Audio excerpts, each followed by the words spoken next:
नमस्कार मित्रों, आज एक नए टॉपिक के साथ आपके सामने उपस्थित हुआ हूँ। और आज का हमारा टॉपिक है अनुपात एवं समानुपात। यूपी पुलिस में यहाँ से 1 से 2 क्वेश्चन पूछे जाते हैं। और आज से जो भी हम टॉपिक उठा के पढ़ाएंगे वो यूपी पुलिस के लिए ही ज़्यादातर इम्पोर्टेंट होगा। लेकिन और भी अदर एग्जाम के लिए, जैसे यूपी टेट हुआ, सीटेट हुआ, या फिर आप ये कह लीजिए कि सुपर टेट हुआ, और वनडे की जो भी एग्जाम होंगे सारे एग्जाम के लिए इम्पोर्टेंट होंगे। तो आइए हम शुरू करते हैं अनुपात एवं समानुपात। देखिए, अनुपात होता क्या है? अनुपात जो होता है, अनुपात दो संख्याओं की भाग द्वारा तुलना है, जिससे यह ज्ञात होता है कि कोई संख्या दूसरी संख्या की कितनी गुनी है अथवा उसका कौन सा भाग है।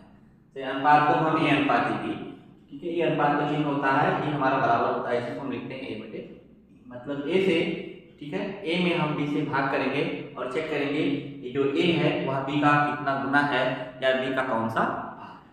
ठीक है, तो ए को हम बोलते हैं प्रथम पद और बी को बोलते हैं उत्तर पद, या इसी को हम द्वितीय पद के नाम से भी जानते हैं। और यहाँ कुछ ध्यान रखने वाली बातें होती हैं कि हम यहाँ पर जब भी अनुपात की तुलना करेंगे तो यहाँ दोनों संख्याओं में से कोई भी किसी भी संख्या का मान 0 नहीं होना चाहिए। कहने का मतलब क्या हुआ कि हम ऐसे दो संख्याओं को चूज करेंगे जो हमारी प्राकृतिक संख्याएं हों, ए और बी हमारी प्राकृतिक संख्याएं हों, हम उन्हीं के बीच अनुपात ज्ञात कर सकते हैं।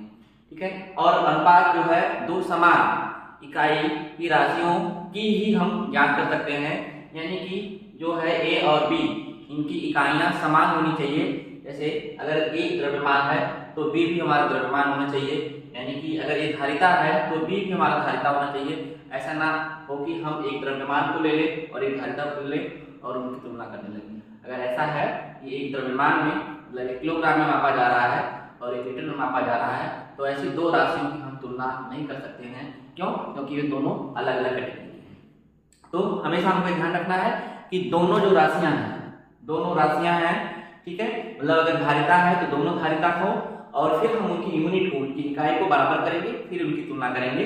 और आनुपातिक राशियों की कोई इकाई नहीं होती है, जो भी हम निकालेंगे, ठीक है, उनकी कोई इकाई नहीं होती है। ऐसा क्यों है? क्योंकि जब हम दो राशियों की तुलना समान इकाई राशियों की तुलना करेंगे तो उनकी इकाइयां क्या होती हैं, कैंसिल हो जाती हैं। तो जैसे मान लीजिए हमको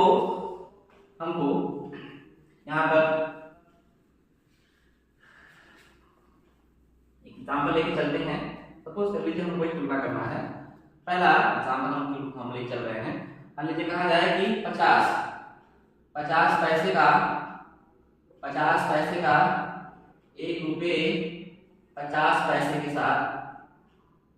साथ क्या अनुपात है, के साथ क्या अनुपात।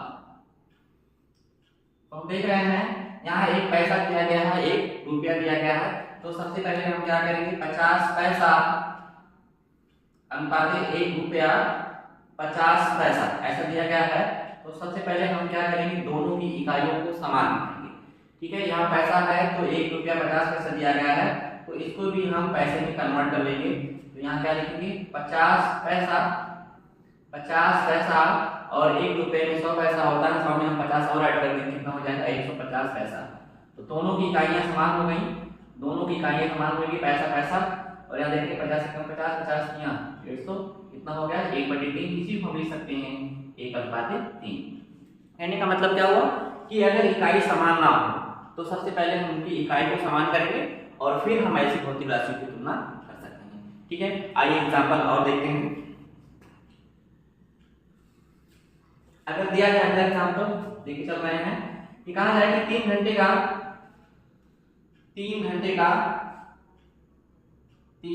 का 50 मिनट के साथ अनुपात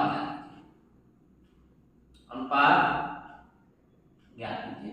ऐसा मान लीजिए क्वेश्चन में दिया गया है।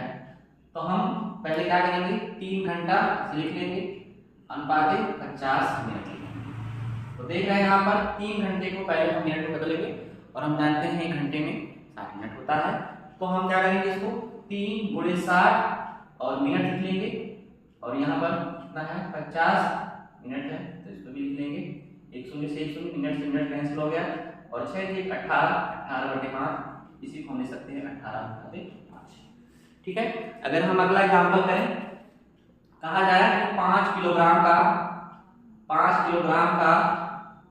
लीटर के साथ अनुपात ज्ञात कीजिए, 7 अनुपात ज्ञात कीजिए।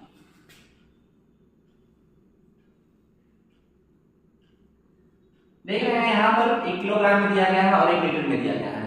तो पहली बात, इनकी इकाइयां ही अलग अलग है। ये द्रव्यमान को इंडिकेट कर रहा है, इकाई को इंडिकेट कर रहा है। तो ऐसे दो भौतिक राशियों की हम तुलना नहीं कर पाएंगे। तो यहाँ हम लिख देंगे कि इनकी तुलना नहीं की जा सकती, मतलब इनके बीच का अनुपात नहीं ज्ञात कर सकते हैं, अनुपात नहीं ज्ञात किया जा सकता है। ध्यान रखेंगे, अनुपात नहीं ज्ञात किया जा सकता है, ज्ञात किया जा सकता है। ठीक है। तो अनुपात ज्ञात करते समय हमको यूनिट जानना बहुत जरूरी होता है। तो आइए अगला स्टेप हम यूनिट के बारे में देख लें कि हम एक ही लाइन में सारी यूनिट को कैसे कन्वर्ट करना सीख लेते हैं।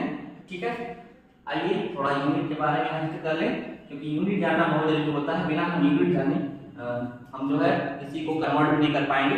ऐसे सपोज कर लीजिए हम मीटर को लेके चल रहे हैं, तो मीटर को बीच में रख के चल रहे हैं। मीटर हो गया हमारा, और यहाँ डेसीमीटर, और फिर यहाँ सेंटीमीटर, फिर मिलीमीटर,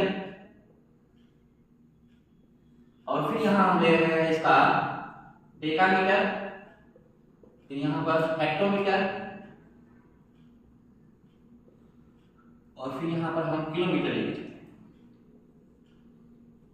एक ही लाइन में हम सारी यूनिट को सीख लेंगे। कैसे करेंगे थोड़ा ध्यान रखिए, आप लोग ध्यान दीजिएगा।